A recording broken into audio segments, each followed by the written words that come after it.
Hello, hello! Kumusta po kayong lahat mga kaibigan? Alam niyo po ba ha, just want to share with you guys, no, na nasa 44,000 subscribers na po tayo sa YouTube. Alam mo, parang nagsasabay lang sila ng aking Facebook page, ano?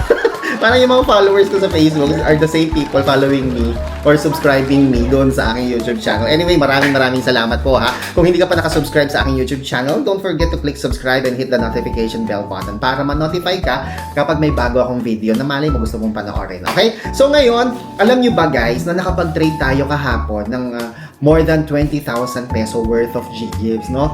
So, medyo busy kasi kahapon kasi birthday ng aking in-law, di ba, ng aking father-in-law, birthday niya, and we went out. So, medyo busy tayo. Pero ang maganda doon mga kaibigan, same day, same hour, same time, yung mga nagpa-trade sa akin ng G-Gifts, natanggap din po nila kaagad ang kanilang pera.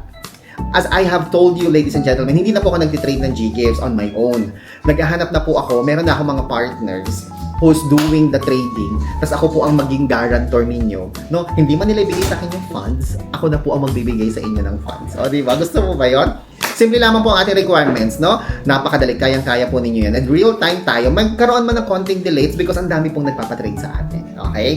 So, merong konting delay pero don't worry dahil hindi ko naman kayo tatakbuhan. As I have said, napaka-legit po natin. Yun nga lang, merong konting delay because syempre, ang dami po nag-PPM sa atin. And we're also verifying your transaction. So, meron na tayong mga konting requirements. If you want to know more, what are the procedure, what are the requirements, no? Just click the link found in the comment section sa baba. Kaya ipatrade mo na yan ang iyong G-Gifts. Not only that, meron din tayong Shopee Pay Later to Cash. Meron din tayong Lazada Pay Later to Cash. By the way, sa Shopee Pay Later to Cash, just check out the items found in this video.